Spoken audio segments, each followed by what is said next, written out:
Oke, Assalamualaikum warahmatullahi wabarakatuh. Selamat sore, Sore, eh, Pak. Mas Doni Setiawan, Mas Ilham Mufid. Ya, kita ketemu lagi. Ada materi pengantar teknologi informasi, matrikulasi S2, Magister Teknologi Informasi ya. Oke, kemudian kalau dari pertemuan pertama kemarin ya, kita sudah membahas mengenai pengenalan teknologi informasi, kemudian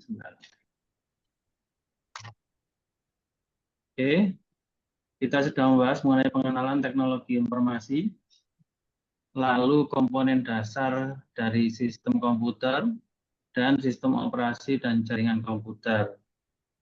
Kemarin saya berikan tugas artikel, apa sudah dikerjakan? Eh, Jadi kerjakan sih, Pak. Makalah Sudah, kan itu ya. makalah. Oke. Eh, Nah, kita nanti dulu membahas hasil pekerjaannya ya, karena itu nanti saya laporkan ke Kaprodi, Pak Dr. Agus ya. Saya langsung lanjut ke pembahasan 3, 4, dan 5, yaitu sistem, 4, 5, dan 6 ya. Basis data dan manajemen informasi, pemrograman dasar, dan algoritma, teknologi web, dan aplikasi digital. Oke, coba diakses di web ini, belajarpandai.com, EF 2025, di bagian download ya. Di bagian download sudah saya berikan materinya dalam bentuk file PDF ya, bisa di-download di bagian download. Nah, di S2 MTI, nah ini matrikulasi. Ini materi singkatnya ya. Nanti bisa di-download di situ. Sekarang saya pakai ya.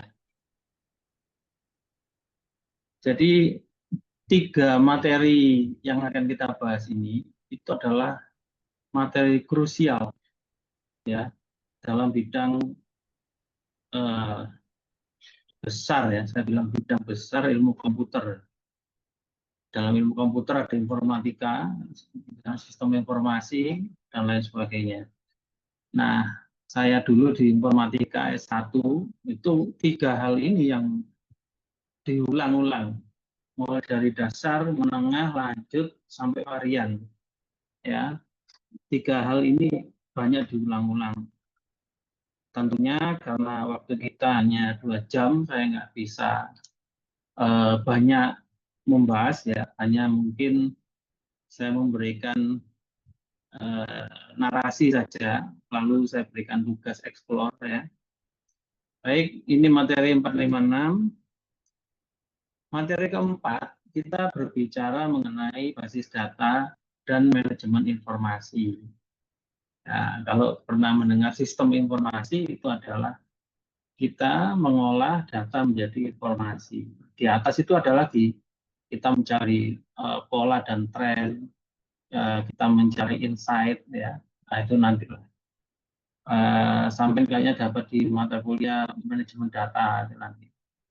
Kemudian tujuannya memahami konsep dasar basis data dan pentingnya manajemen data.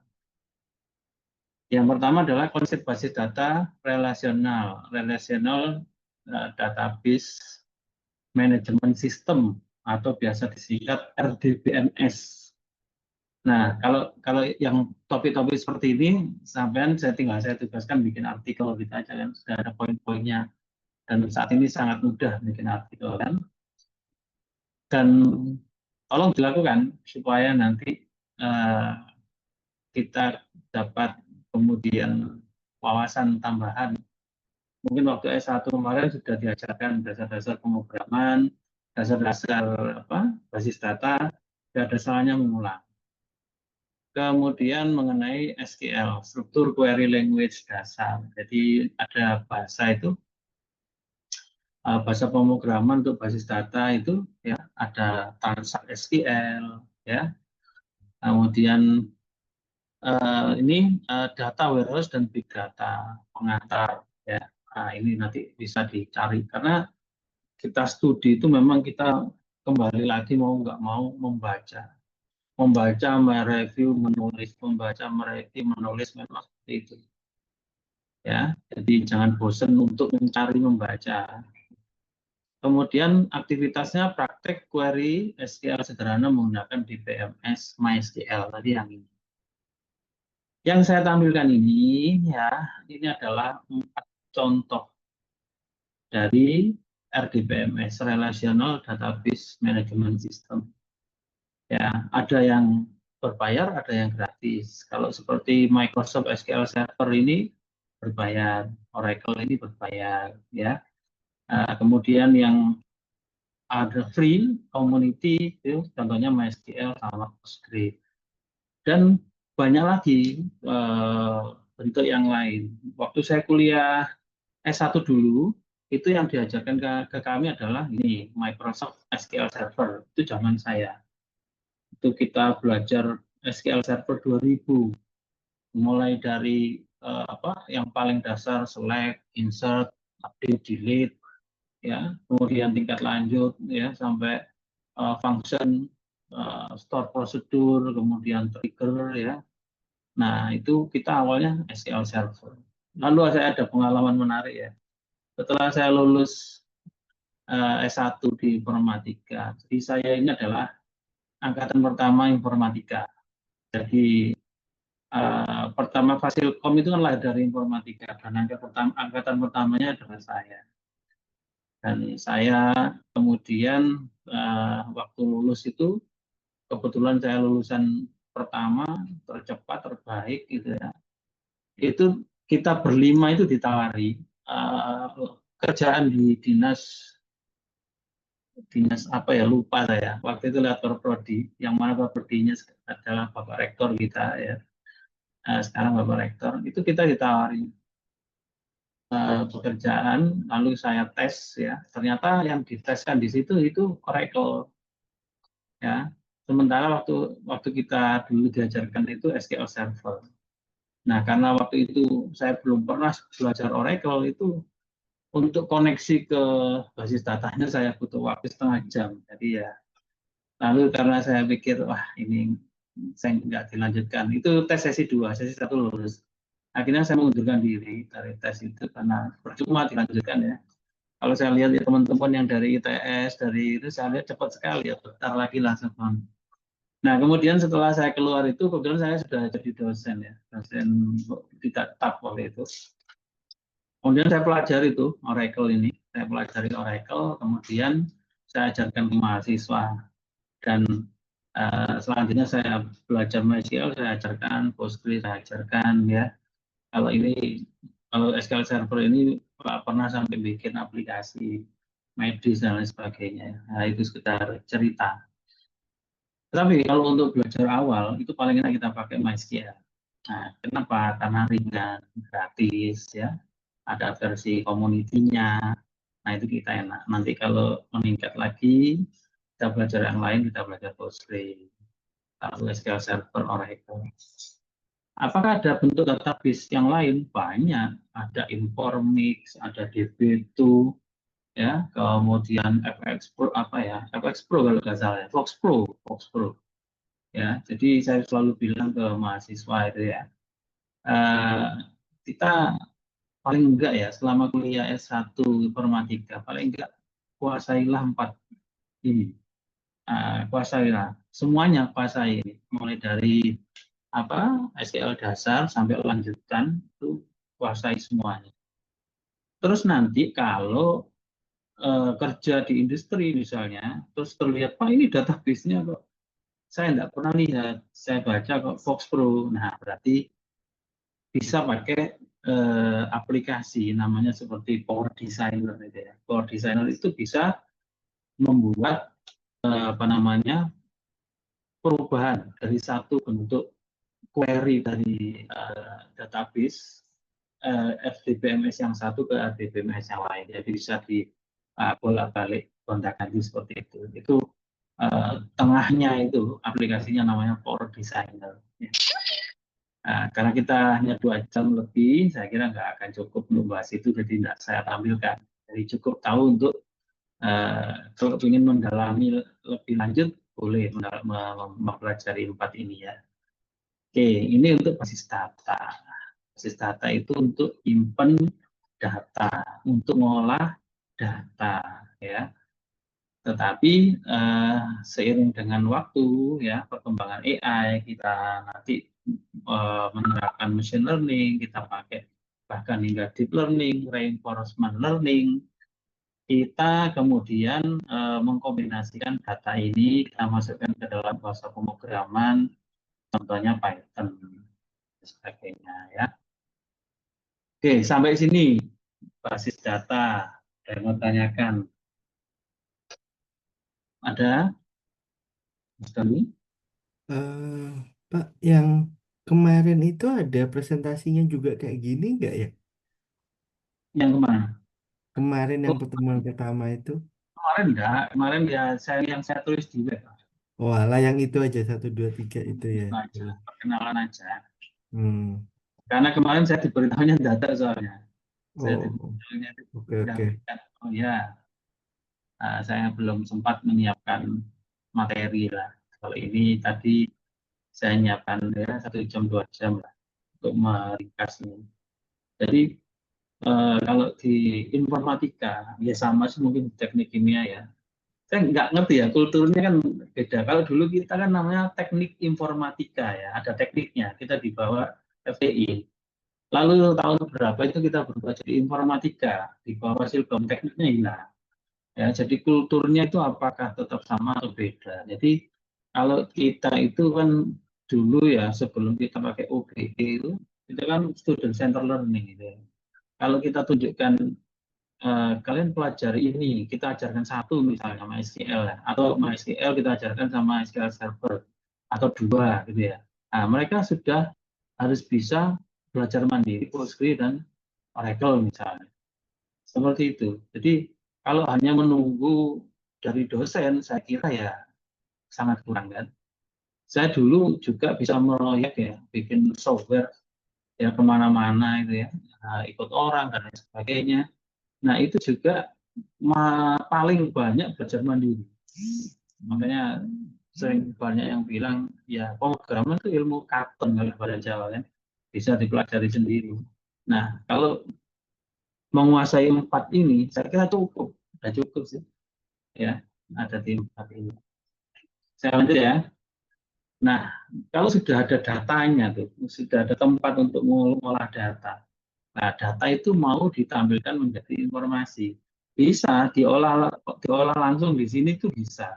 Tapi kan kita kadang diminta untuk memberikan tampilan yang bagus, yang user friendly, yang graphical user interface-nya bagus. Nah, itu kita harus pakai namanya bahasa pemrograman. Jadi, kita masuk ke selanjutnya. Ya, menyala saya. Pemrograman dasar dan algoritma. Nah, ini bahasa pemrograman. Kalau kita ngomong bahasa pemrograman, Pak, itu banyak sekali. Banyak banyak buahnya sekali. Nah, saya cerita ya. Dulu saya waktu S1 itu pertama kali diajarkan bahasa itu C++. C++ itu arasnya sudah tinggi. Jadi kalau kita ngomong bahasa aras rendah, menengah, tinggi. Bahasa yang paling dekat dengan mesin itu adalah ya bahasa mesin. Mesin language. Itu dulu saya pernah belajar itu bahasa mesin itu. Jadi dulu itu ada kan dulu yang kita nafasnya kan ya, kejuangan Panglima Besar Sudirman. Jadi banyak veteran ya, saudara bapak ibu veteran gitu ya. Nah, salah satunya ada purnawirawan TNI ya, perwira tinggi, itu purnawirawan itu ngajar saya. Nah, ngajar saya itu beliau itu cerita, beliau itu adalah programmer di ring 1 di nasional di masanya ya, di masanya. Nah, beliau cerita ke kami beliau itu ahli bahasa namanya COBOL, Fortran. Waduh, itu bahasa sangat lama. Tapi bukan masalah lama atau barunya. Ketika kita belajar bahasa pemrograman itu, kita mengetahui apa ya, tahapan belajarnya, seperti contohnya perulangan, ya, if else, kemudian setting dan lain sebagainya. Dasar-dasarnya kita tahu, ya sudah. Nah, kemudian padahal saya itu diajarkan C++, Pak. C++. Nah, C++ itu kalau kita runut dari dasarnya, ya, kalau saya nggak salah ingat, ya, kan udah saya ngajar itu berarti sudah berapa ya? 2007 sampai sekarang, 18 tahun ya. Saya banyak lupa itu kalau teorinya itu ya. Tapi kalau justru malah praktek itu cepat. Itu. Apalagi sekarang ada ChatGPT ya. ChatGPT itu sangat membantu saya sekali. Tinggal saya berikan dia prompt, dia kasih source code-nya saya koreksi, saya uji. Kalau berhasil, saya catat. Ya, kalau gagal, ada error-nya saya lempar ke dia lagi. Dia perbaiki lagi, saya tampilkan, catat lagi, kasih prompt lagi. Nah itu. Tapi kalau untuk anak muda rusak, nggak bisa.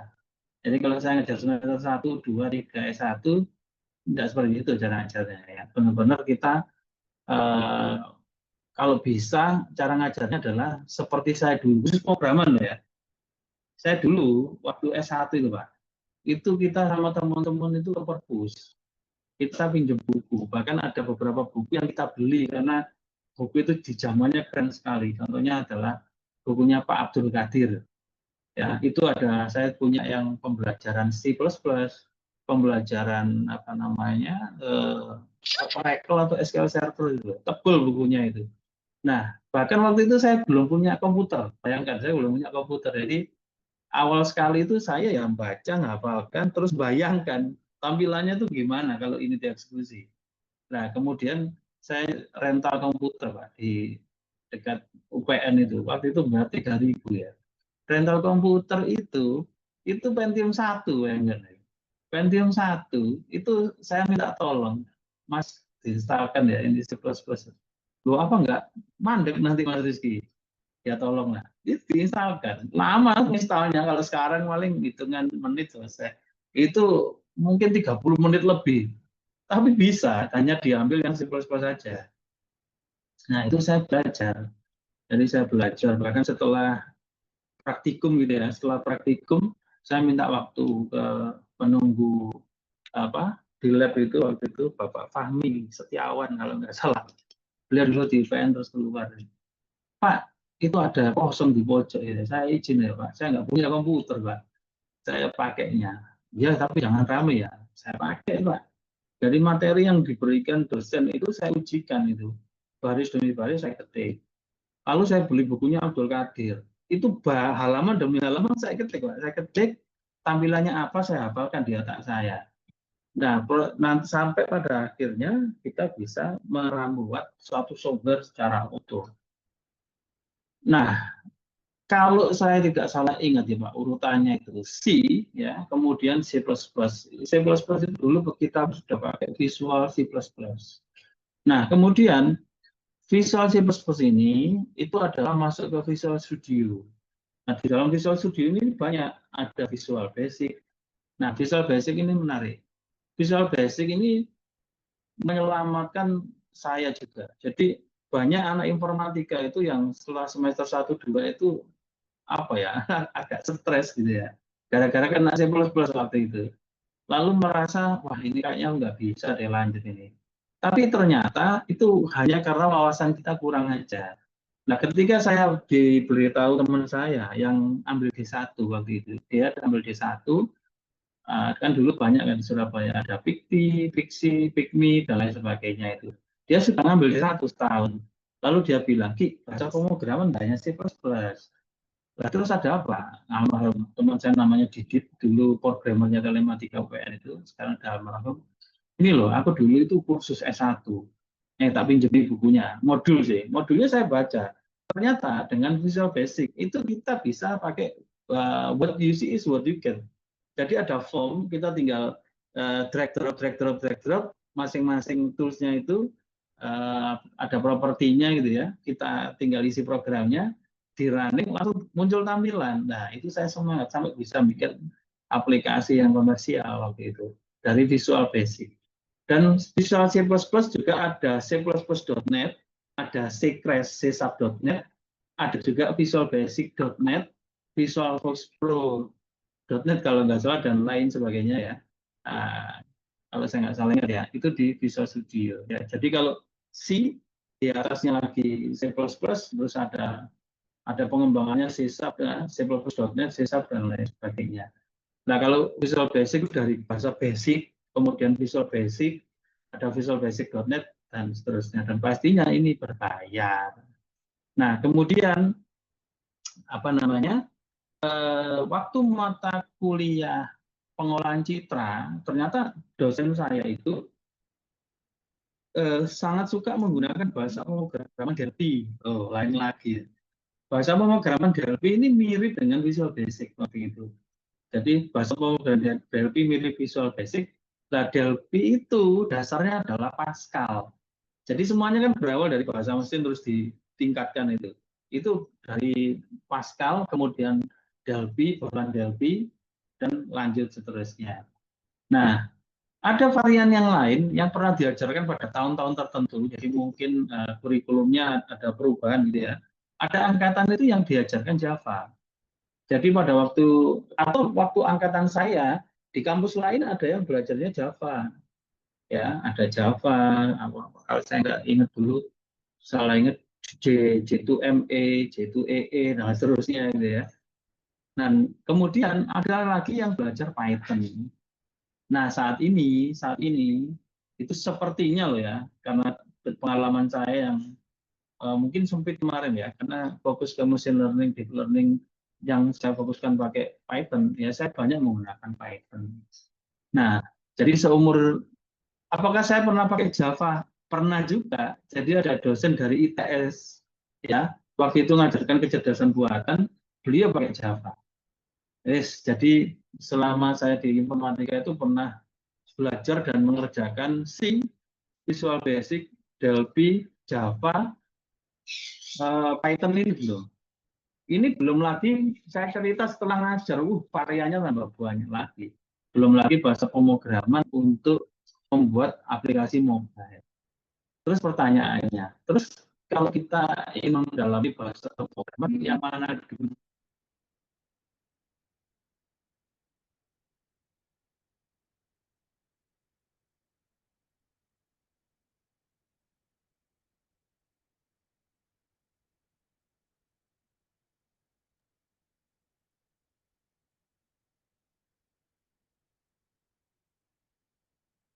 Ah, macet nih. Masih Ilham. Loh, macet ya? Ya Pak, udah putus Oh, terus. iya. Oh, berarti dosennya ini kayaknya dari dosen ya? Ya, Pak Rizkynya yang agak Hmm.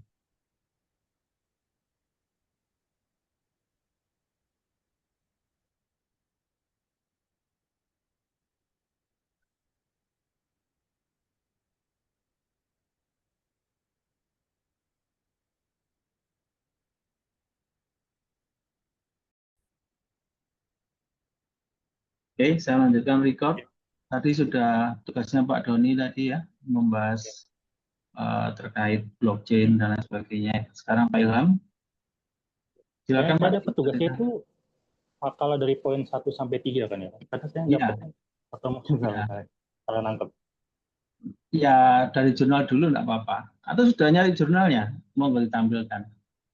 Belum sih. Saya dapatnya poin, enggak maksudnya saya bikinnya lebih ke definisi dari poin-poin 1 sampai 3 ini. Oh gitu, ya itu juga Eh, boleh seperti itu.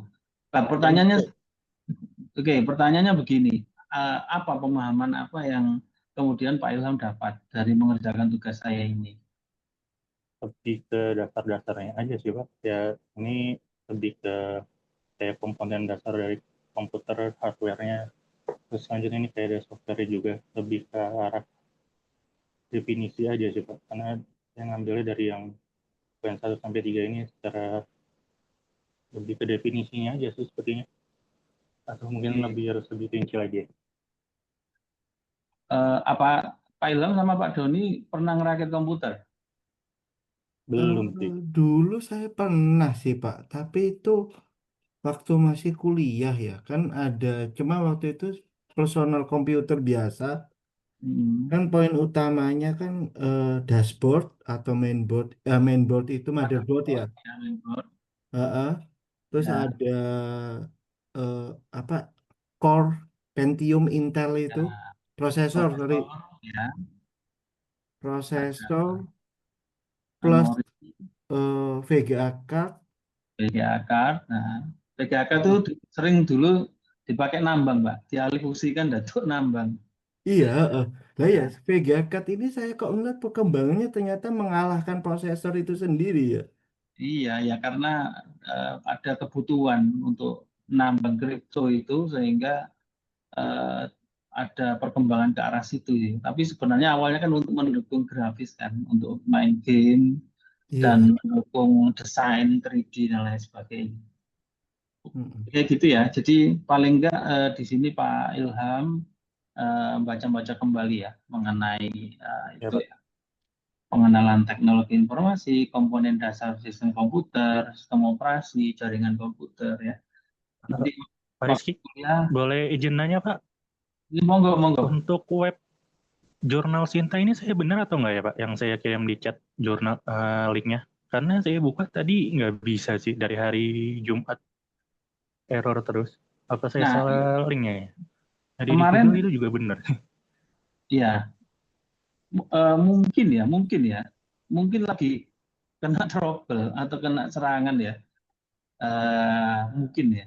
Tapi kemarin kan di WhatsApp sudah saya berikan ya daftar jurnal ilmu komputer yang peringkat Sinta 1, 2, 3 ya. Ya. Nah, coba. Itu sudah saya pilihkan, itu saya hampir 1 minggu itu nilai itu. Manual. Kata teman saya ngapain manual, kalau pakai web scrape itu cepat. Ya sudah, sana pakai web scrape. Terus dia nge-scrape mungkin karena source code-nya dia belum kuat ya.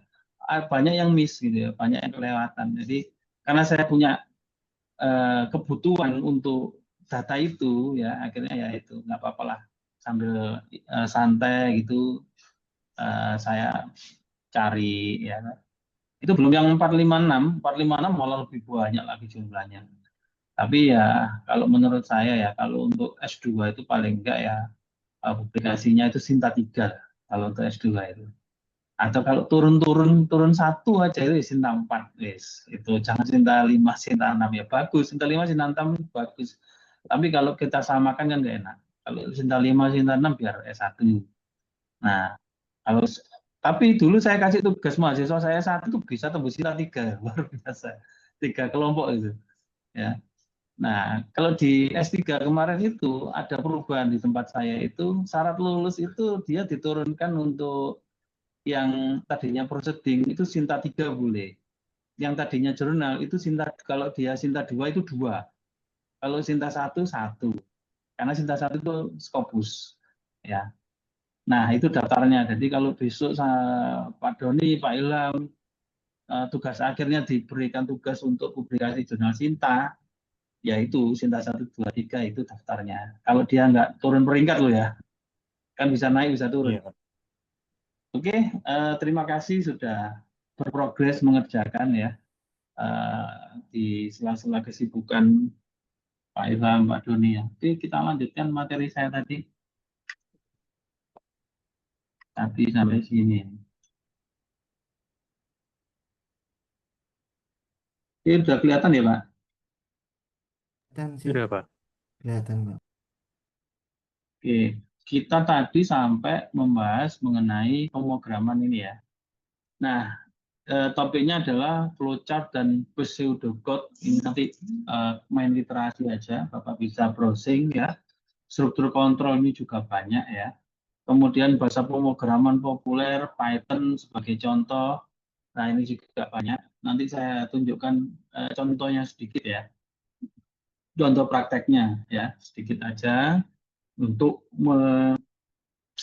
memotivasi gitu ya. Karena dulu kalau kuliah itu kan gitu, dosen menunjukkan skrip gitu ya. 1 halaman, 2 halaman, kita langsung suruh bikin. Gitu. Pusing saya waktu itu. Kenapa? Ya kan bayangkan Pak, zaman dulu belum ada ChatGPT. Internet itu masih susah. Internetnya aja itu masih susah. Gitu. Yang bisa kita lakukan adalah cari bukunya di perpus gitu ya. Setelah itu kemudian dipahami, lalu akses, jangankan laptop, komputer itu kita juga baru sedikit yang punya komputer ya. Ya kita berusaha, jadi nggak tidur 2 hari, 3 hari, itu tidur cuma 1 jam, 2 jam gantian satu kelompok itu udah biasa ya. Tapi itu membentuk kekuatan untuk kita itu tidak gampang menyerah. Ya nggak gampang bingung ngadepi program ini biasa aja, itu pasti bisa dilakukan. Ya. Oke, kita lanjut. Yang keenam, yang keenam ini Pak, ini teknologi web dan digital ya, aplikasi digital. Menariknya adalah dulu itu teknologi web ini masuk mata kuliahnya pemrograman web. Nah sekarang ini kita masuk di sini pembahasnya dari sisi teknologi web dan aplikasi digital. Ini juga perkembangannya luar biasa ini. Wah ini kalau dosen zaman sekarang itu mau bikin RPS untuk ngajarin bahasa pemrograman itu dia harus benar-benar menyusun itu detail gitu. Kalau enggak itu nanti bisa tersesat gitu. Contohnya seperti ini. Kalau saya dulu belajarnya HTML biasa, CSS biasa. Sekarang HTML5, CSS 3. Bagaimana sebaiknya? Kalau saya sebagai programmer aktif, saya nyarankan ya sebaiknya belajar yang dasar dulu, HTML, CSS. Paling enggak belajarnya 1 minggu lah, nggak usah lama-lama. Lalu naik ke HTML5, CSS 3. Setelah HTML5, CSS 3 sudah dikuasai, naiklah belajar namanya JavaScript. Kolaborasi dari 3 ini akan membentuk web atau aplikasi web yang mobile responsif, Pak. Jadi kalau sampai lihat dengan layar ukuran berapapun, dia akan mengikuti. Nah, ini teknologinya itu HTML5, CSS3, dan JavaScript. Lalu kalau sistemnya dia bisa mengakses basis data yang tadi, itu kita pakai namanya bahasa pemrograman web yang dinamis. Nah, itu contohnya PHP ini, Pak. Nah, kalau orang-orang yang mendalami bahasa pemrogramannya itu C++, pasti dia sukanya ke PHP. Nah, karena mirip bahasanya. Kalau mereka memang dari awal belajarnya Visual Basic, Delphi, mereka akan lebih suka ke ASP. Tapi ASP seiring dengan waktu kalah sama PHP. Saya bisa dua-duanya, tapi karena seiring dengan waktu yang paling banyak pakai di PHP, PHP lah yang berkembang. PHP pun itu Pak, nanti berkembang menjadi namanya framework. Wah, itu nggak saya tampilkan di sini karena sudah luar biasa. Framework itu Pak, ada yang saya tahu framework itu ada belasan hingga puluhan lah. Ya, ada framework namanya Y, ada kode igniter CI, ada Laravel, ada Symfony, ada Django. Wah, itu saya pernah ngajarkan bahasa pemrograman framework itu, waduh ini, saya harus memilih. Saya ajarkan satu bahasa pemrograman framework tapi mendalam, atau saya ajarkan per 2 pertemuan dasar bahasa pemrograman framework. Nah, pada satu angkatan tertentu saya nyoba yang mendalam. Pada satu angkatan tertentu saya pernah nyoba yang 2 itu. Tapi ternyata itu berimbas ke skripsi, Pak. Ketika kita ramai mengajarkan Y, skripsi itu banyak yang pakai Y semua pada satu waktu itu. Kita CI ya, banyak yang CI. Saya punya teman, dia setelah lulus itu tidak ambil S2, S3. Dia itu kerja, ikut bos, itu di perusahaan farmasi, jadi obat di Bandung ya. Nah, kemudian dia dipercaya kelolalah divisi IT, buat divisi IT. Jadi belum ada divisi IT, tapi sudah punya pabrik, bayangkan. Akhirnya dia membentuk divisi IT, sampai sekarang dia sudah masuk ke manajer atau level di atas, mungkin ya direksi, saya kurang tahu. Gajinya sudah di atas 20, itu entah apa jabatannya. Kerjaannya sekarang cuma rapat di sana di sini gitu ya. Nah, menariknya adalah dia cerita, Ki, pokoknya aku itu mau bikin divisiku dari sisi programmernya itu harus pakai framework PHP Laravel. Saya tanya loh, kalau nanti dia nggak bisa Laravel, bisanya kode igniter, tapi dia jago, nggak mau. Dia harus migrasi ke Laravel. fanatik betul itu teman saya itu. Sampai sekarang. Nah itu.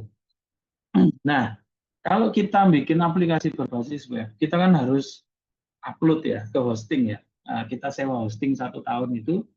Nah, kalau kita nggak sewa hosting, kita baru mencobanya di lokal komputer kita bisa pakai ini namanya SAM ya. Ini web server SAM, XAMPP. Menariknya adalah web server SAM ini ya, web server SAM ini itu di dalamnya ada 3, yaitu web server Apache ya, ini sebagai server webnya. Dan kemudian bahasa pemrograman PHP dan pemrograman dan basis data MySQL. Ini 3 ini ada di SAM, jadi satu paket ya. Nah, kalau dulu saya dan teman-teman usil, emangnya SAM hanya ya namanya anak informatika ya, memangnya SAM hanya untuk MySQL? Masa nggak bisa SAM baca Oracle? Ya kita oprek dalamnya akhirnya bisa baca Oracle, baca ya gitulah kerjaannya orang informatika kan the man behind the show ya, harus bisa ya, harus bisa. Nah, ini untuk teknologi web dan aplikasi digital, HTML, ya, konsep front end, back end. Kemudian ada web services dan API. Nah, kalau bikin aplikasi seperti kayak prediksi kripto tadi, ya Pak Doni, Indodax misalnya ya, Indodax itu nge-share API, Pak. API-nya kita tangkap, ya, kemudian kita kan dapatnya dalam bentuk apa namanya dari API itu ada data gitu ya. Nah, data itu array ya, bentuknya array. Lalu kita program. Data itu saya simpan setiap sekian menit. Itu masuk terus ke hostingnya. Lalu kemudian kalau saya olah semi otomatis, berarti itu saya download dulu ya. Saya masukkan ke Python, kemudian dianalisa datanya, menghasilkan apa namanya prediksi. Tapi yang bagus itu dalam bentuk reinforcement learning gitu ya. Jadi data ditambang, disimpan, dianalisa, muncul visualnya. Ditambang, dianalisa, muncul visualnya. Nah itu ya seperti itu Pak maksudnya. Kalau kita mau benar-benar meneliti di bidang itu, cryptocurrency. Dan itu sudah lama sebenarnya dilakukan oleh ilmuwan-ilmuwan yang mempelajari dunia perdagangan forex. Kan paling tua kan forex ya, valuta asing, lalu kemudian saham ya. Kripto ini kan lebih mudah sebenarnya. Nah, oke. Ya, itu kalau kita ngomong ini. Oke, selanjutnya ini nanti sudah bisa di-download ya di web tadi ya. Belajarpandit.com ya. Bisa di-download. Nah, tugas minggu depan ini. Nah, ini tugas minggu depan. Karena minggu depan waktunya 1 minggu. Ya, kalau kemarin kan hanya beberapa hari ya. Nah, tugasnya ini Pak. Buat artikel terkait topik 456. Nah, bisa dibuat kayak yang dikerjakan Pak Ilham untuk yang artikel tadi. Nah, poin-poinnya dikembangkan ya.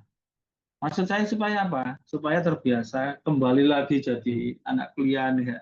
Mencari, menemukan, membaca, terus kemudian menyimpulkan gitu ya, mengambil intisarinya, terus direnungi, dipahami. Ya.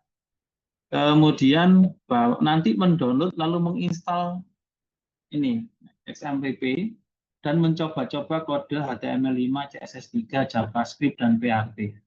Nah, nanti Pak Doni dan Pak Ilham carilah kode-kode itu ya. Kode-kode itu dicari. Yang dasar-dasar ada yang nggak usah yang susah-susah. Misalnya membuat luas segitiga, ya, membuat volume tabung, nah sederhana-sederhana. 1-2 source code nggak apa-apa lah. Tunjukkan source code-nya seperti ini, tampilannya seperti ini. Itu aja. Nah, jadi SAM-nya ditunjukkan, nggak usah cara installnya, nggak usah. Langsung tunjukkan kalau SAM sudah jalan, itu gimana. Nanti saya tunjukkan. Kemudian menggunakan Google Colab. Google Collaboration ini untuk menjalankan Python secara online. Kalau ke depan Bapak ingin menggunakannya secara offline, Bapak bisa menginstal namanya Miniconda. Yang lebih besar dari Miniconda itu ya Anaconda. Ya. Jadi ada Miniconda dan Anaconda, itu bisa kita buat sebagai pengganti Google Collaboration. Nah, anak sekarang saya lihat sukanya mereka coding itu pakai aplikasi namanya Visual Studio Code. Nah, karena setiap era itu ada trennya, Pak. Kalau zaman saya dulu, kita ngoding pemrograman web pakai aplikasi ya Notepad, ya Dreamweaver gitu ya. Lalu seiring dengan waktu mereka sukanya yang berbasis teks, ya. Kemudian ada Sublime. Nah, sekarang saya lihat yang banyak sekali digunakan itu Microsoft Visual Studio Code, itu free, ya. Meskipun begini ya, S2 itu apakah harus ngoding sendiri ya? Nah, itu debatable ya. Nanti tergantung kesepakatan dari Bapak Ibu dosen DTPS. Saya kan DTPR. Jadi saya DTPR itu saya adalah dosen informatika yang membantu mengajar di MTI. Ya, ada dosen DTPS itu yang benar-benar adalah dosen Bapak itu ya. Nah, apakah kesepakatannya harus ngoding sendiri? Kalau itu ditanyakan ke saya, sebaiknya harus ngoding sendiri. Sehingga dari sekian banyak bahasa pemrograman, jangan belajar semuanya.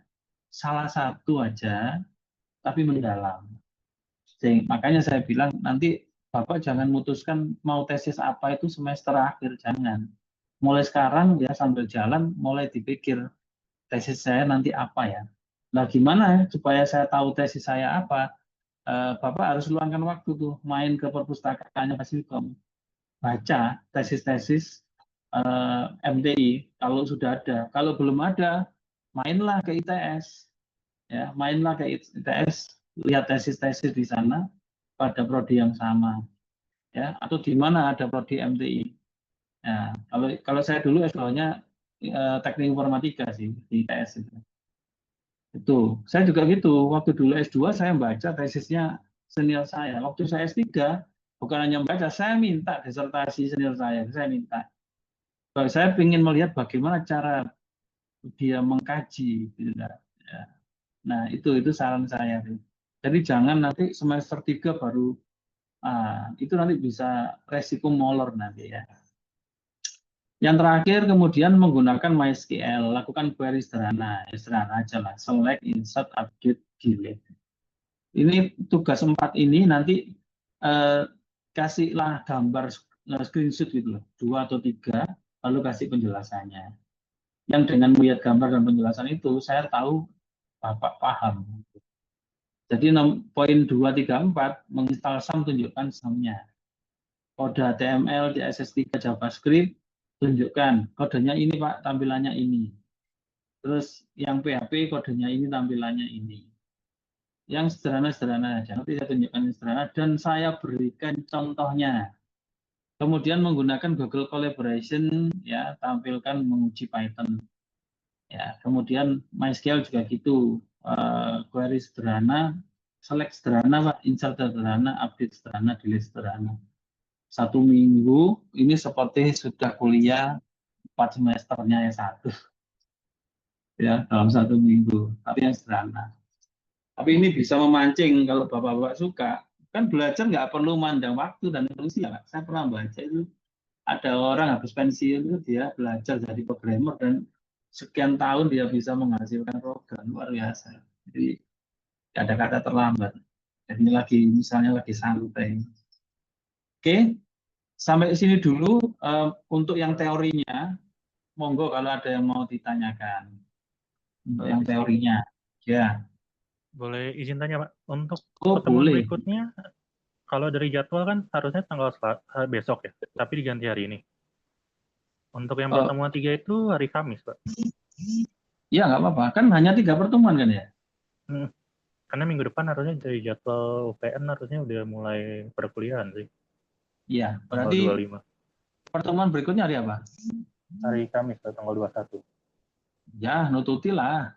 Ya, Ya. nututi. Tetap, gimana? berarti yang Selasa kosong kan ya? Oh, besok kosong. Diganti hari Ya. ini aja. Ya. Jadi untuk jadwal kan ini kan ada recordnya ya. Nanti bisa disampaikan. Kalau yang kemarin karena apa? belum direcord tapi ada tugasnya kan, sudah ada buktinya. Oke, ada lagi mau tanya? Pak Doni, ada yang mau tanyakan? Nggak ada sih Pak, nggak ada sih. Atau tapi nggak aneh ya, nggak puyeng kan ya? Eh, kalau puyeng enggak sih Pak.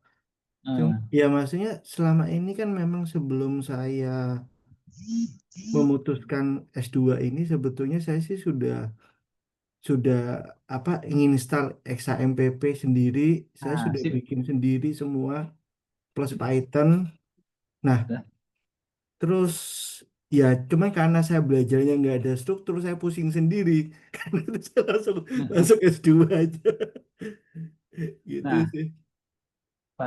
Itu bagus sekali Pak Doni. Saya sangat hargai karena Pak Doni dari teknik kimia. Jadi gini ya, saya pernah diskusi kecil dengan teman saya yang eh, di luar gitu ya. Dia bilang kalau di luar itu semua bidang harus belajar IT ya untuk mensupport risetnya, untuk mensupport proyeknya gitu kan. Itu menarik sebenarnya. Nah, kayak saya kemarin bilang ya, misalnya bikin tesis ya gabungan dari IoT gitu ya untuk saya ini misalnya ya orang yang tinggal di tengah kota Surabaya. Nah, saya sukanya jogging 3 kali seminggu. Karena saya tinggal di tengah kota, saya nggak mau sampai ketika saya jogging ada di area yang pencemarannya nggak tinggi, menengah. Itu aja saya nggak mau. Sehingga saya ingin membuat aplikasi ya, sensor saya pasang di situ, ESP32 dan seterusnya itu ya.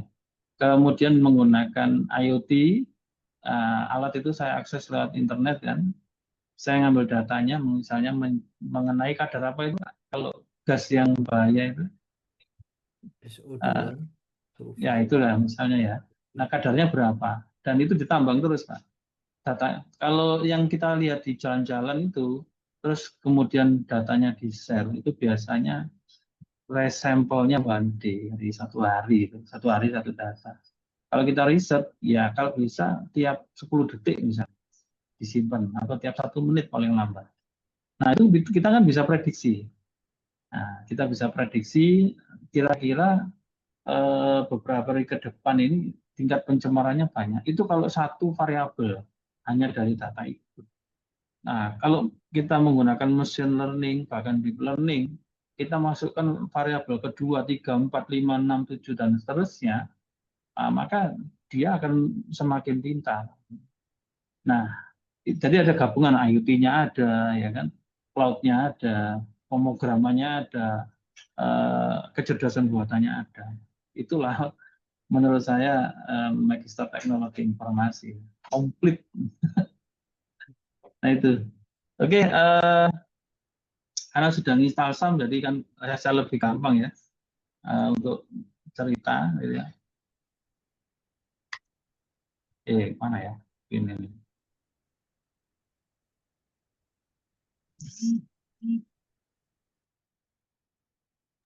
Oke, ini.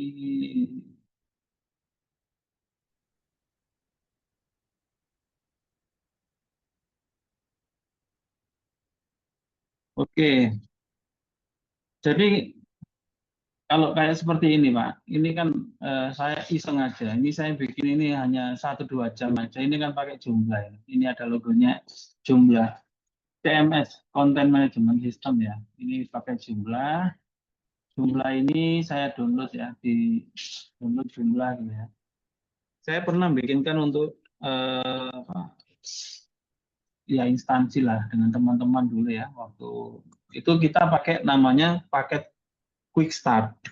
Ya, kalau paket Quick Start itu sudah langsung sama desainnya. Ya, tapi kalau yang saya buat ini nggak pakai Quick Start ya, memang dari awal satu-satu ini di opreknya ya. Nanti kalau misalnya kita mau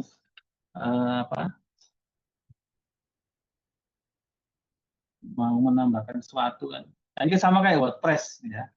Cuma karena saya dari dulu tidak familiar pakai WordPress, saya sukanya pakai jumlah ini. Nah, saya pernah membantu waktu itu ya, di zamannya dulu masih IAIN gitu ya, dulu ikut dosen saya itu pakai jumlah terus keterusan sampai sekarang. Nah, kalau content management system ini kan langsung jadi ya, kita nggak pakai ngoding ya, tinggal install pluginnya, kita pakai, kita masukkan gitu aja. Nah ini, jadi ini adalah yang disebut backend. Kita ngelolanya di sini backend. Sedangkan ini adalah ini ya. Nah ini adalah front end-nya, bagian depannya. Downloadnya di sini. Ini download jumlah, masukkan ke SAM, setting next, jadi sudah nanti tinggal masukkan datanya. Nah ini kan masih sederhana banget ini. Saya pakai untuk pengingat aja. Ya. Nanti Tiawa akan lebih lengkap sendiri. Sebenarnya kalau mau yang lebih tampilannya bagus kan kita biasanya pakai Ajax ya. Kita biasa Ajax. Panduan HTML5, CSS3, JavaScript gitu ya.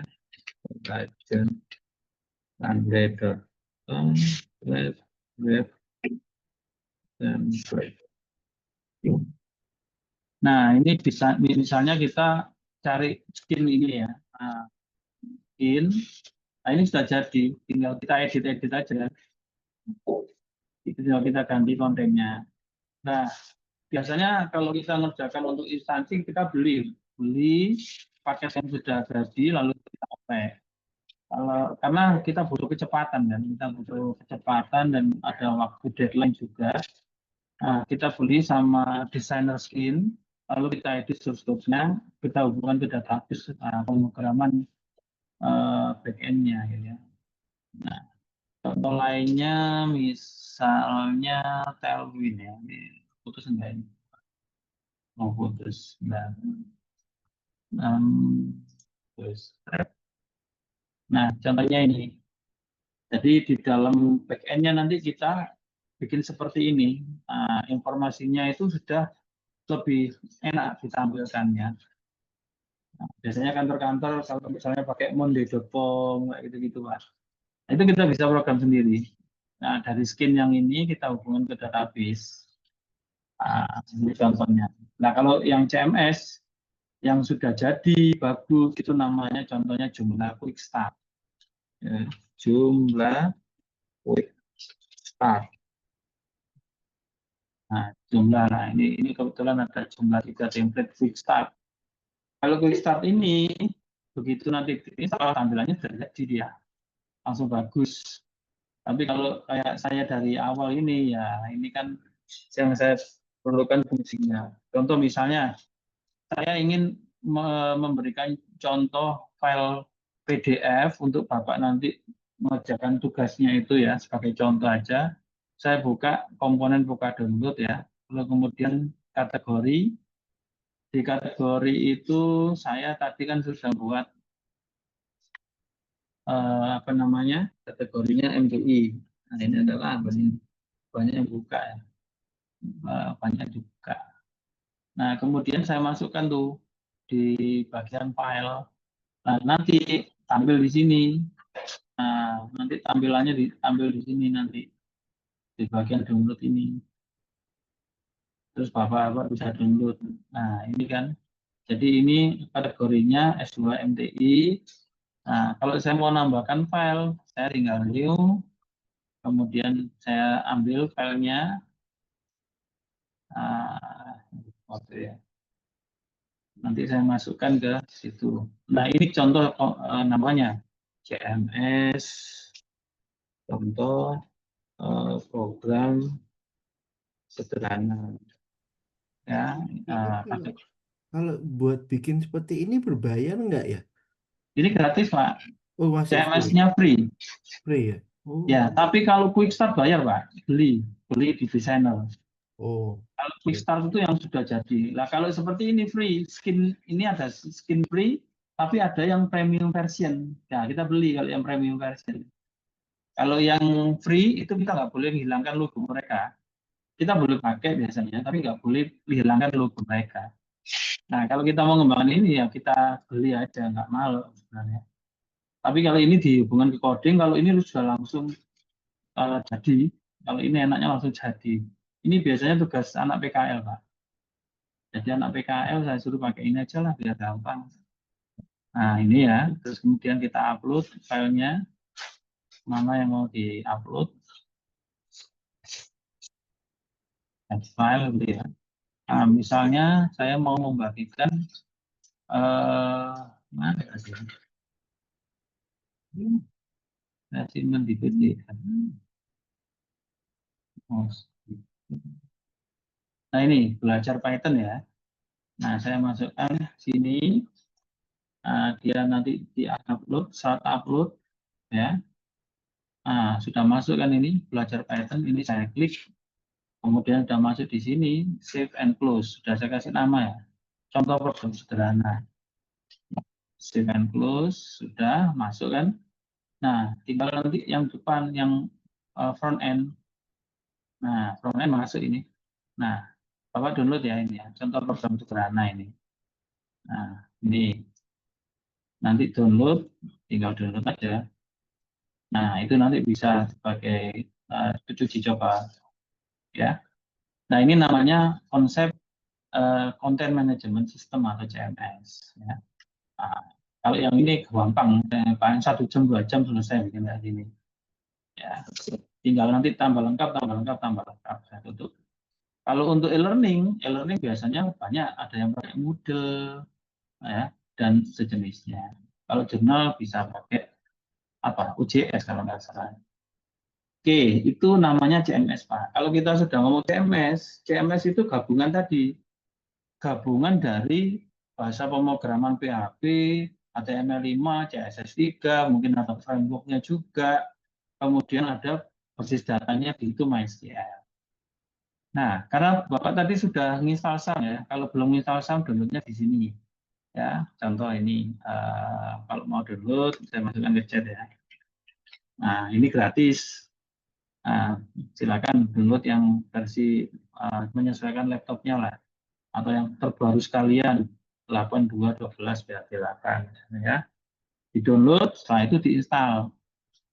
Ya, tutup ya, biar nggak lemot. Nah, setelah di download, nanti seperti ini. Nah, ini di running.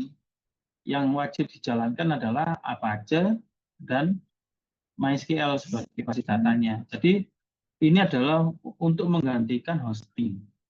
Nah, saya kebetulan ini nggak promosi ya, saya memang pakai ID Webhost. Nah, ini member ID Webhost ya. Kemudian saya langganan kan ini setahun 2 tahun ya. Saya klik file manager ini, maka masuknya ke sini. Nah, tadi jumlah saya itu, ini surveinya, ini survei jumlahnya yang saya hostingkan namanya. Nah, untuk menjalankan ini kan kita bisa pakai SAM kalau kita nggak langganan, kita pakai lokal. Nah, tempatnya untuk menjalankan ini, kalau di sini kan public HTML ya. Kalau di SAM itu di sini, Pak. Explorer ya kan. Nah, di HTML ini kan kalau di SAM kan. Nah, ini jadi kalau di hosting itu ada di public HTML, kalau di SAM, saya juga biasanya bikinnya itu awal-awal belajar saya bikinnya pakai SAM dulu. Tapi kalau sekarang saya bikin proyek biasanya langsung saya bikinnya online. Ya, karena juga kita semuanya sudah langganan internet cepat ya. Biasanya kalau kita orang IT itu paling nggak kecepatannya 50-100 mega di rumah itu biasanya begitu.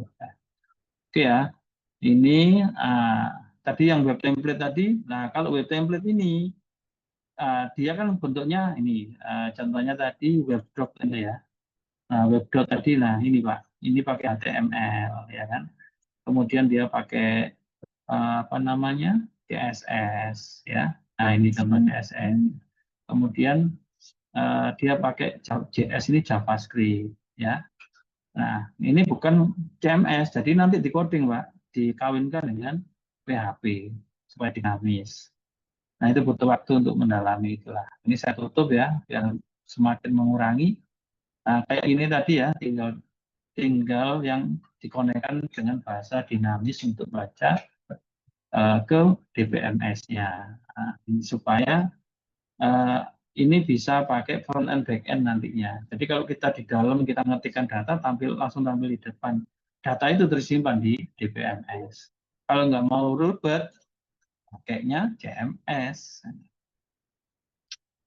Kemudian untuk MySQL kita nggak download di web resminya ya, kita lewat file Hypo. Kenapa?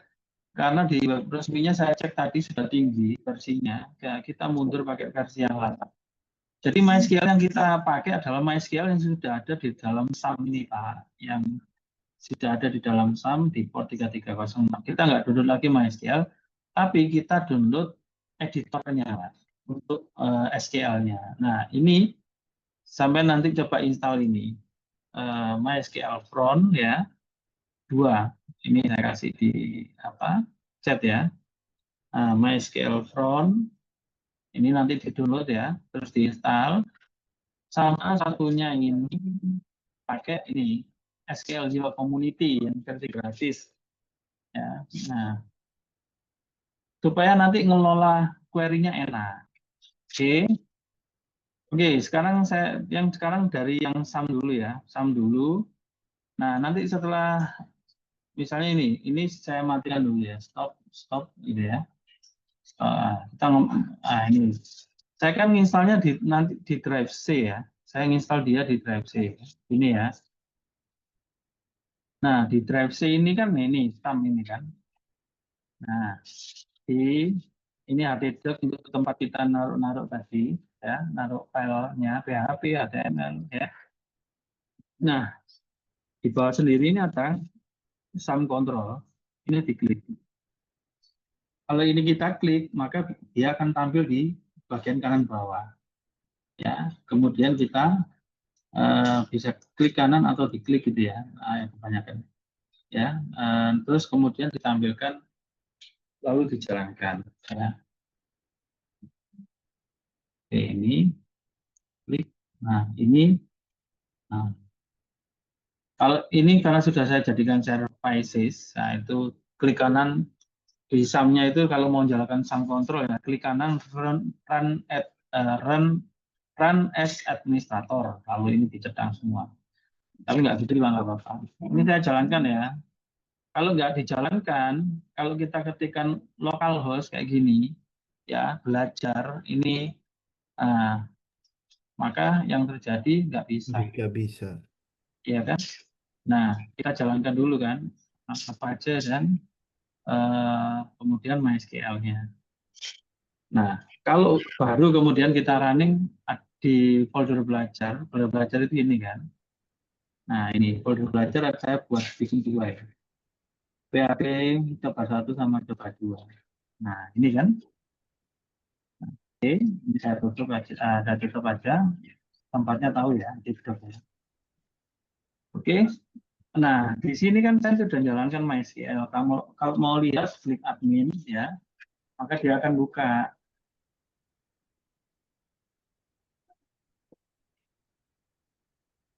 Nah, ini adalah DBMS MySQL dengan editor namanya PHP MyAdmin. Ini editornya, Mbak. Nah, tapi under web. Biasanya kita kurang suka. Ya, kalau yang suka silakan ya. Nah, ini saya kasih contoh, saya tadi sudah install SQL-Dialog. Nah, ini SQL-Dialog ya. Nah, yang sudah saya kirimkan ke chat tadi linknya, nah ini SQL-Dialog ya. Nanti diinstal. Nah, nanti SQL-Dialog itu tampilannya seperti ini, Pak. Ini saya putus ya. Nah, nanti akan ada seperti ini. Ini kasih nama terserah, nama yang sampean boleh. Ya. Ini otomatis dia ngisi, langsung aja klik connect. Kita nggak pakai password. Nah, yang terlihat di sini, Pak, di sini kan ada ini database ini. Di dalam database itu ada tabel-tabel. Misalnya tes ini ada tabel, ada berapa tabelnya? Oh, ini belum ada tabelnya. Kita lihat di PHP MyAdmin. Nah, ini tabel. Oh, ada banyak tabelnya ya.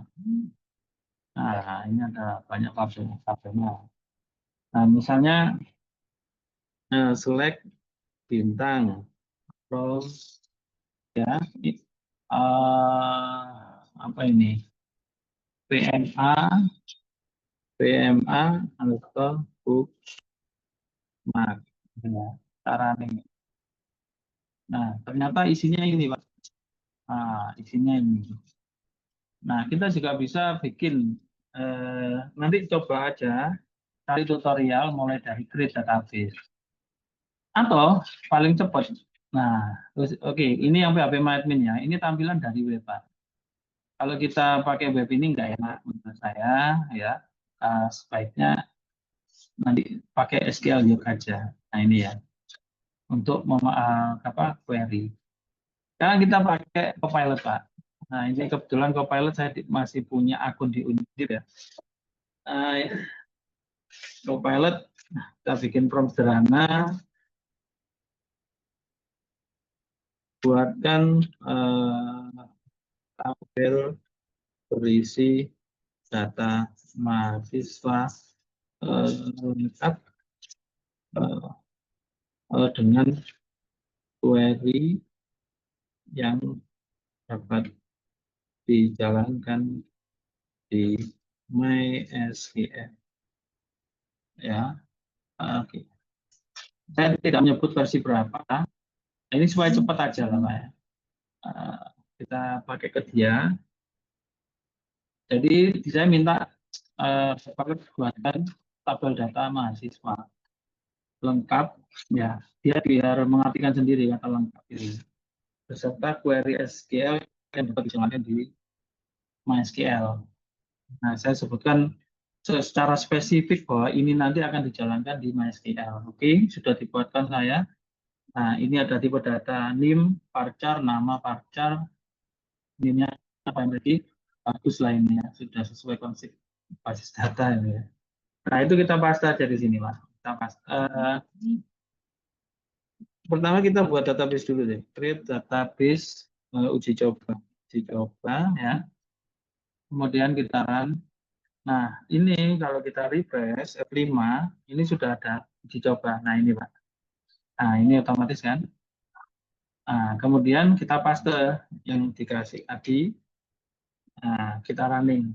Ini kan pertama belum ada tabelnya ini kan. Create table, berarti belum ada tabel. Ketika ini kita running, ya. Nah, ini tabelnya sudah ada F5. Nah, sudah ada tabelnya. Ya, ada tabel mahasiswa ini. Yang mana kolom-kolomnya ini. Nah, enak kan ngajar zaman sekarang ini. Ya, toh. Kemudian kita isi datanya. Kenapa? Kalau ini kita select ya bintang form apa namanya mahasiswa atau mahasiswa. Nah, ini kalau kita running datanya kosong, Mas, nggak ada datanya. Untuk mengisikannya itu kita berikan perintah insert. Nah, supaya cepat ya, pakai Copilot aja. Kita pakai Copilot aja ya. Isikan 25 data contoh. Itu, nah, isikan 25 data contoh pada tabel mahasiswa. Oke, enak langsung dibaca. Jadi ngasih contoh itu enak zaman sekarang. Jadi 25 data contoh, perintahnya insert into tabel, insert into mahasiswa, values apa? Ya, values-nya itu mengikuti kolomnya. Kolomnya apa saja. Nah, ini masih dibuatkan.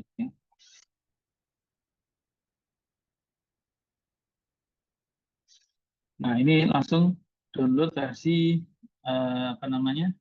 SQL. Oke, di-download ya. Download bentar ini SQL.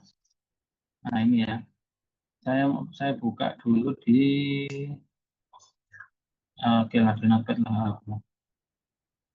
Saya buka dulu di Notepad. Oh, ini Pak. Insert into banyak sekali ya. Ctrl A, C, masukkan di sini. Ya, Ctrl A, Ctrl V. Wah, ini kita minta contoh 25. Ini contoh datanya, Pak. Oke, langsung kita running. Oh, sebentar. No query were executed. Sebentar. Ini karena banyak, nggak bisa satu-satu. Berarti harus pakai yang ini. Nah, oke. Sip. 25 query dieksekusi. Sukses. Oke. Ctrl A, del, buka intip. Select bintang from mahasiswa. Ya, toh? Lalu di running. Sudah, ini Pak datanya, Pak. Nah, ini datanya.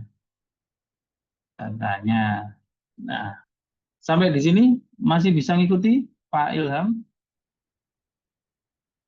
Iya, Pak. Bisa, Pak. Ya, bisa ya. Bisa. Nah, jadi ini kalau tadi pakai sum, ini kan MySQL-nya di sum loh Pak ya. Kalau kita buktikan benar nggak sih datanya masuk. Nah, MySQL ya, kita klik admin, dia kan buka PHP admin tuh. Nah, kita cek, tuh sudah ada Pak, database dicoba kan, dia sudah ada tabel mahasiswa juga, ya. Dan kalau kita klik, ada nggak datanya yang 25 tadi? Nah, nah ini sudah ada datanya, ya kan? Nah, kalau kita misalnya mau berkreasi eh, apa buat query ya untuk menampilkan data mahasiswa wanita yang berasal dari kota Berawalan S. Nah, misalnya ya. Berarti kalau saya minta seperti ini, nanti berarti select into mahasiswa where apa ini? Jenis kelaminnya itu wanita ya. Dan kemudian dan kota Berawalan S. Nah, Berawalan S. Nah, ini select bintang from mahasiswa where jenis kelaminnya P and tempat tempat lahir. Nah, ini kan kolom jenis kelamin sama kolom tempat lahir. Jadi kalau kita pakai AI untuk belajar juga enak. Apalagi kalau yang sudah bisa, malah cepat. One query execute ya, 0 sukses. Sebentar, ini ada error. Ini select, oh ini double selectnya. Oke, oke, nah ini Pak ya. Ya, Jutpara sama Cakrabirawa Nasida. Ini jenis kelaminnya perempuan yang dia tempat lahirnya Sabang sama Semarang. Oke, sampai sini dulu ada pertanyaan, Pak, untuk MySQL-nya, SAM dan MySQL. Nggak ada sih, Pak. Cuman kalau yang ini kan saya agak kebingungan ya. Kalau yang ini kan server ya berarti jatuhnya ya. Iya, server lokal. Server lokal ya. Iya. Heeh. Nggak, maksud saya kan kalau kita kayak misalkan nih kita pakai Excel dan Hmm, yang lain-lainnya, data-data itu atau pakai Google Sheet, nah, dibandingkan dengan data yang dari server ini, tujuannya gimana ya? Untuk apa juga ya? Saya nggak tahu sih dari sananya itu. ya, oke. Menarik itu pertanyaannya ya. Tujuannya, Pak, kalau kita gini deh, Bapak daftar pasti di kampus pernah mengakses Siamik ya. Betul? Nah, Siamik itu kan pemrograman web, Pak. Iya. Setahu saya dulu pernah menggunakan ASP, terus diganti PHP, dan di dalamnya itu mengakses basis data pastinya. Nah, basis datanya apa? Saya tidak tahu pasti. Apakah admin UPN itu pakai Oracle sekarang, SQL Server, atau pakai MySQL, atau kombinasi terdistribusi. Itu lebih tinggi lagi ilmunya. Nah, itu gunanya, Pak.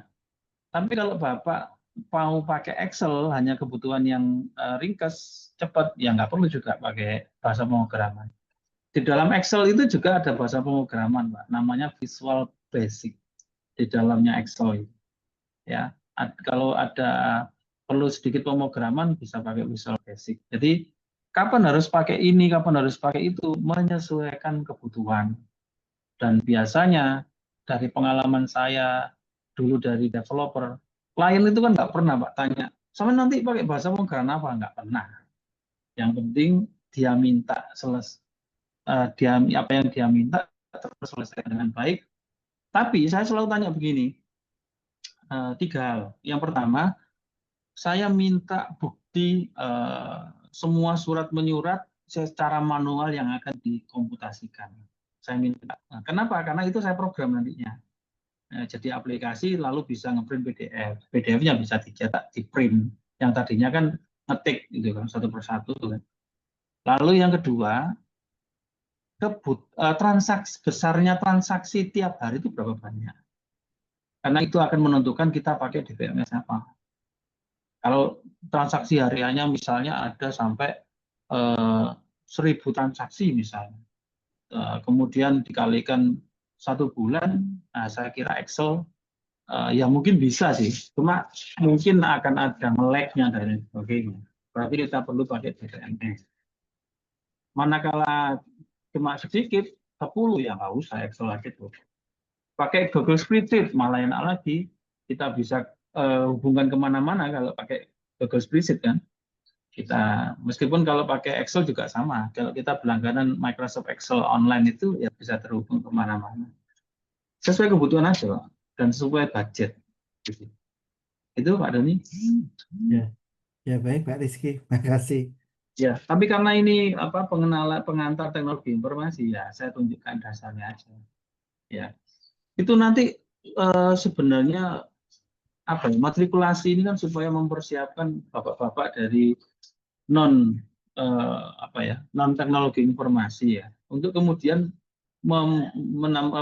memperoleh tambahan wawasan.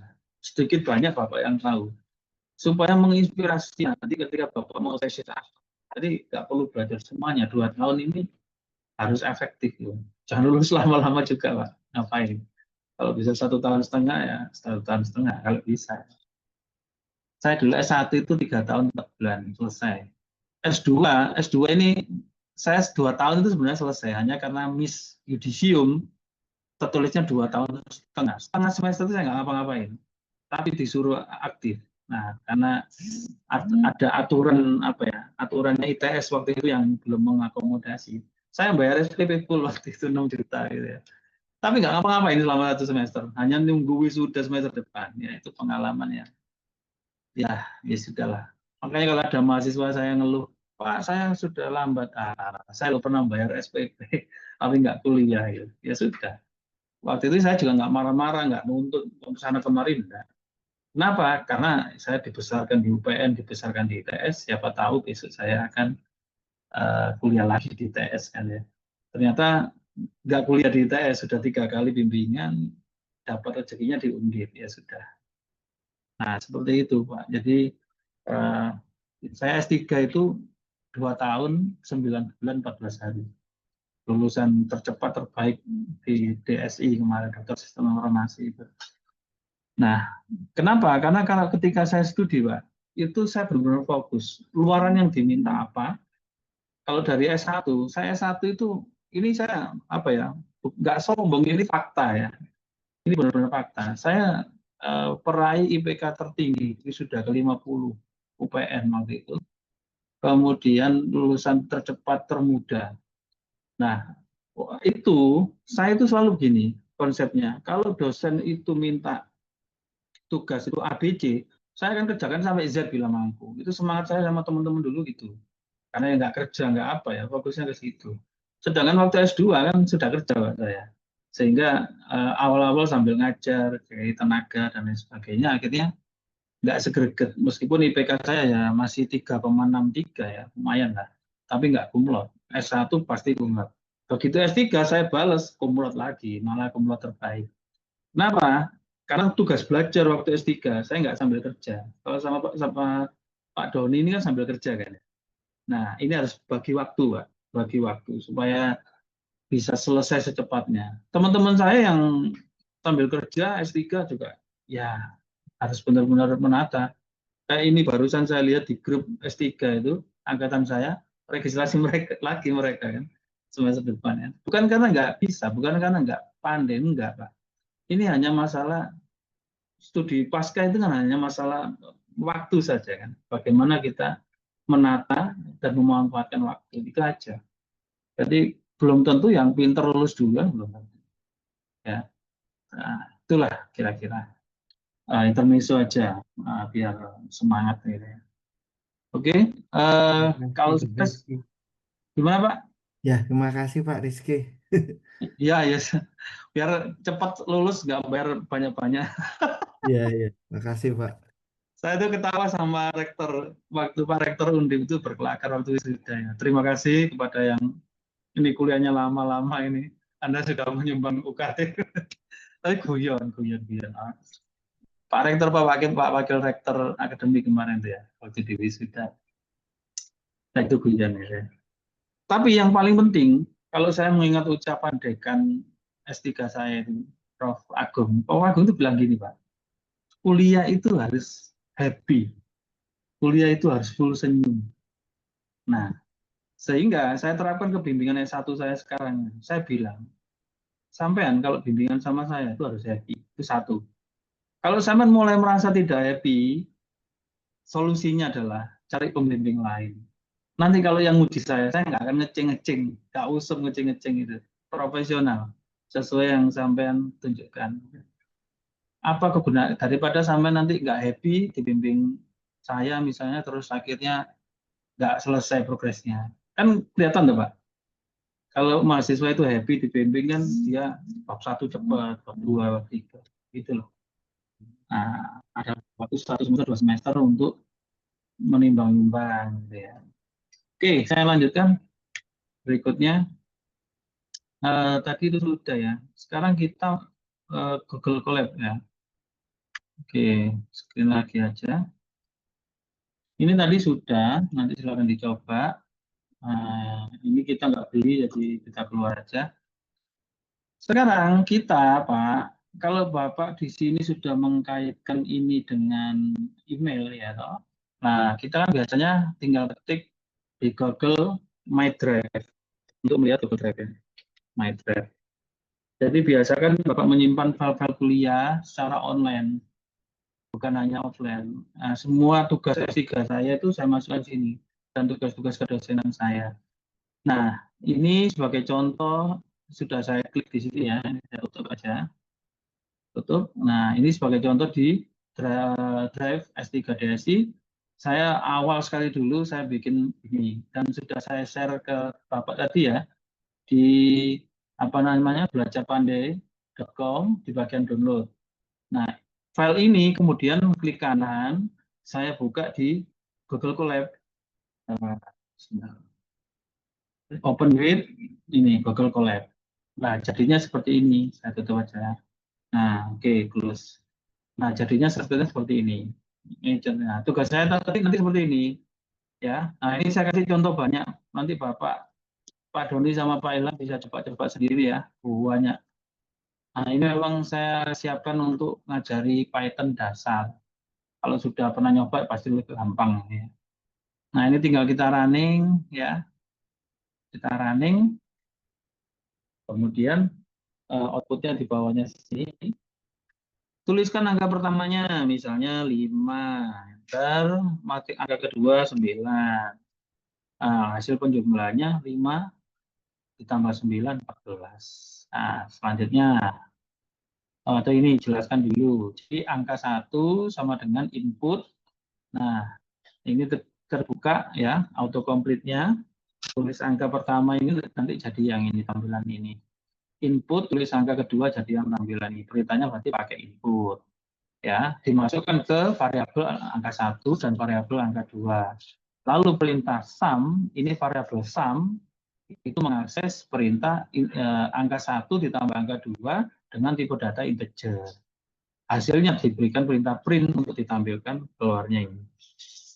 Nah, ini Pak, saya copy satu ini ya. Saya perintah Copilot untuk menjadikan itu file PHP, biar saya nggak ruwet ngetik ya. Sudah dibuatkan sama dia file PHP. Jadi, sekarang gitu kan. Nah, ini. rubah menjadi bahasa PHP native. Enak langsung dibuatkan ya. Jadi kalau dalam bentuk PHP-nya seperti ini. Nah, terus kalau disempurnakan lagi PHP HTML jadinya seperti ini. Nah, kita lihat itu di sini. Nah, langsung ke coba 2. Ya, di coba 2. Nah, ini contoh HTML yang digabung dengan PHP. Ini .tab HTML, tapi di dalam file PHP. Akhirannya .php. Ini HTML, head, title-nya menghitung luas segitiga, nanti tampil di bagian atas gitu. Kemudian di bagian body, H2, form ditebalkan ya, form menghitung luas segitiga, metodenya post. Ini sebuah form. Nah, form, di dalam form itu nanti ada label, ada tipe inputan. Nah, ini tipe inputan. Nah, hasilnya kemudian ini kan HTML. Dari HTML itu dimasukkan ke PHP. Nah, ditangkaplah menggunakan post ya, dan setelah diklik submit. Nah, ini setelah diklik submit ya, ditangkap menggunakan post, ada get, ada post, ini post. Lalu isian alas itu dimasukkan variabel alas, isian tinggi dimasukkan variabel tinggi, luas alas kali tinggi bagi 2. Tampilan ditambahkan lagi pakai echo, luas segitiga adalah ini luas itu dari hasil perhitungan ini kan. Sehingga ini saya tutup sudah. Sehingga kalau dijalankan hasilnya seperti ini. Nah, ini kan belajar tadi ya yang coba 2. Nah, coba 2 alas masukkan 5. Tingginya 8. Segitiga kan, hitung luas. Nah, luasnya adalah 20. 5 kali 8, 40 bagi 2 kan, 20. Nah, ini kalau pakai PHP. Ya kan? Penjumlahan dalam bentuk PHP. 78 ditambah 98 jumlahkan ya 176. Itu kalau ini pakai PHP dan HTML ya. Nah, ini sama tadi. Nah, ini yang PHP MyAdmin-nya. Nah, itu contoh PHP, yang ini contoh Python. Nah, sampai di sini berarti sudah saya tunjukkan semua. Nanti Pak Ilham sama Pak Doni bisa coba yang lain. Nah, ini kan banyak sambil memahami. Kalau misalnya jenengan tidak memahami ini, lempar aja pakai Copilot atau ChatGPT.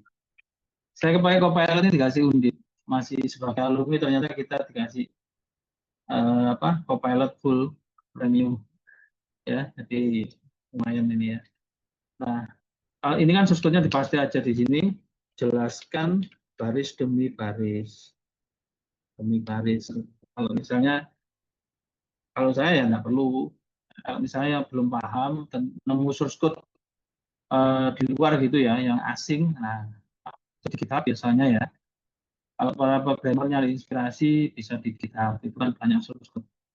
Contoh source code untuk prediksi Bitcoin ya, kita cari github.com ya, kita ketikkan di situ Bitcoin prediction. Ini masih mulai. Oke, kembali ke yang ini tadi di chat gitu ya. Nah, ini kan dijelaskan baris ini apa fungsi, berikut penjelasan baris demi baris. Nah, makanya kalau sekarang ini ngajari pemrograman semester 1, 2, 3, jangan pakai ini. Nanti dengan gampangnya ini mereka kurang bisa menangkap maksudnya. Nah, seperti itu. Kalau S2 enggak apa-apa lah. Ya. Oke, ini sudah saya kasih tadi di file yang ini sudah saya jadikan PDF, tinggal dicoba nanti ya. Di run 11, saya tutup. Yang kitab ini ini agak lemot ya, horizontal. Oke, try gitu. Nah, ini Bitcoin price prediction. Ya, konsepnya amati tiru modifikasi. Kalau dia ada copyright, ya disertakan copyrightnya. Nah, ini kan bahasanya kan kita bisa milih, Pak. Apakah pakai Jupyter? Jupyter adalah kumpulan bahasa Python yang lebih lengkap lah. HTML, R, JavaScript, CSS, TypeScript, MATLAB, Scala, yang saya nggak tahunya, Scala nggak pernah, Pure Basic. Paling biasanya yang saya cari PHP sama Python, Jupyter lah syaratnya ya. Nah, misalnya prediksi ini ya, ini saya tertarik di Jupyter Notebook lah. Nah, Bitcoin Price Prediction user Twitter sentiment, nah ini keren ini Pak, klik lah. Updatean 2021, udah lama ya. Nah, kodenya saya download. Oke, saya download, kemudian kita ekstrak kodenya. Ekstrak. Ya, biasanya dia berakhiran dengan IPYNB. Nah, benar kan ini IPYNB. Kita buka di Notepad++ dulu. Ya. Nah, jadi ini source code-nya. Nah, ini bisa kita jalankan di Google Colab sama di apa namanya Anaconda. Ya, ya seperti itulah kalau ibaratnya kita orang IT cari-cari kode sama titik modifikasi. Oke, sampai sini, monggo ada yang mau tanyakan? Sing, enggak kan? Ya, cukup ya Pak. Pak Ilham, gimana Pak Ilham? Belum sih Pak, tapi nanti saya mau coba download dulu Pak. Ya, nggak apa-apa ya, Belum. dicoba. Semangat, saya ya itu tadi, saya senang sekali kalau apa, ada dari bidang lain ya, kemudian untuk mempelajari ini. Nah, ini video saya nge-lag ini. Sebentar. Pak Doni, mungkin ada yang mau tanyakan?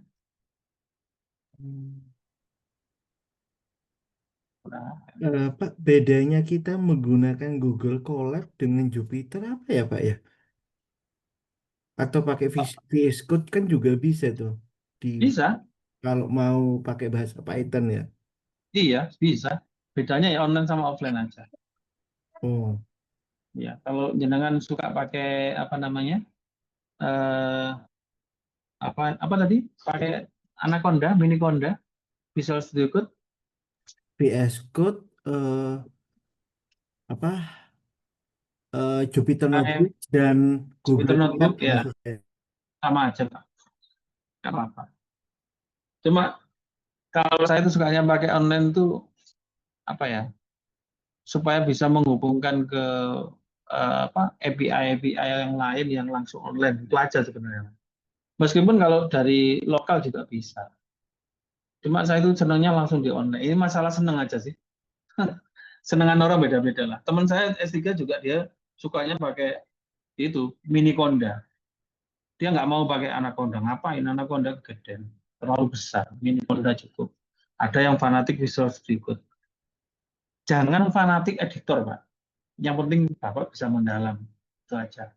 Terserah editornya apa, kecuali ditentukan sama bosnya. Harus ini ya. Kalau ditentukan bosnya ya kita nggak bisa. Kita nggak bisa nawar ya.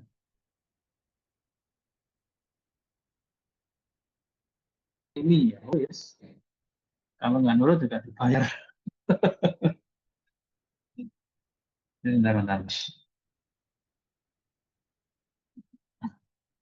Oke, tes. Suara saya masih masuk? Masuk Pak. Itu Pak cuma video ya.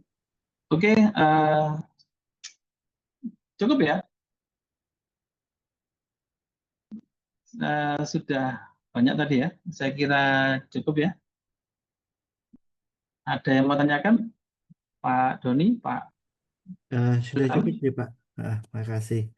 Baik, kalau tidak ada yang tanyakan, saya cukupkan ya. Kita berdoa sesuai agama kepercayaan masing-masing. Doa silakan.